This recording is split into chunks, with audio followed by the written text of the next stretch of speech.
Group 1 మీద high court ఇచ్చినటువంటి తీర్పును బీఆర్ఎస్ పార్టీ స్వాగతిస్తూ ఉన్నది.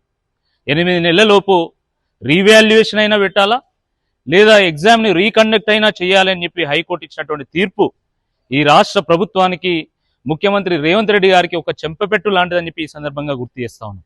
మేము మొదటి నుండి కూడా చెప్తున్నాం, గ్రూప్ 1లో అవకతవకలు జరిగినాయి, రీవాల్యుయేషన్ అంతా కూడా గందరగోళంగా ఉంది, ఇందులో ఏదో గోల్మాల్ జరిగిందని చెప్పి మేము వాదిస్తూ వచ్చినాం. అంగట్లో కూరగాయలు అమ్ముకున్నట్టు ఈ పోస్టులను అమ్ముకున్నారేమో అన్నటువంటి అనుమానాన్ని కూడా మేము వ్యక్తం చేసినాం. తెర వెనుక మొత్తం సర్కారీ వారి పాట, సర్కారీ వారి వాటా, సర్కారీ వారి కోటా కొనసాగుతున్నది. కాబట్టి దీని మీద విచారణ చేయాలి, అన్యాయానికి గురవుతున్నటువంటి గ్రూప్ 1 బాధితులకు న్యాయం చేయాలని చెప్పి మేము వాదిస్తూ వచ్చినాము. ఈరోజు హైకోర్టు తీర్పు చూసిన తర్వాత మా వాదననే హైకోర్టు సమర్థించిందని చెప్పి ఈ సందర్భంగా స్పష్టమవుతా ఉంది. ఆ రోజు మేము ఇందులో ఏదో గందరగోళం ఉందని చెప్పి మేము గట్టిగా వాదిస్తే మాకు టీజీపీఎస్సీ నోటీసులు ఇచ్చి మా గొంతు నొక్కేటువంటి ప్రయత్నం చేసింది.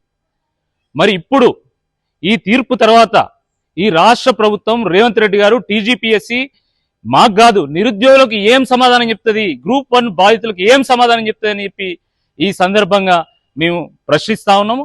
ఇప్పటికైనా రాష్ట్ర ప్రభుత్వం జరిగినటువంటి తప్పుకు క్షమాపణ చెప్పాలి, ముక్కు నేలకు రాయాలి. రీవాల్యుయేషన్ కానీ రీ ఎగ్జామ్ కానీ కండక్ట్ చేయమని చెప్పి హైకోర్టు చెప్పింది కదా, ఎట్టి పరిస్థితుల్లో రీవాల్యుయేషన్కు బీఆర్ఎస్ పార్టీ ఒప్పుకోదు, నిరుద్యోగులు ఒప్పుకోరు.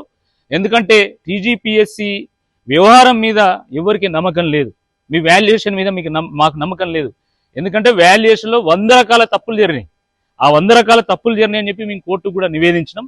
కోర్టు దాన్ని సమర్థించింది. కాబట్టి తక్షణమే రాష్ట్ర ప్రభుత్వం ఒక ప్రకటన విడుదల చేయాలి.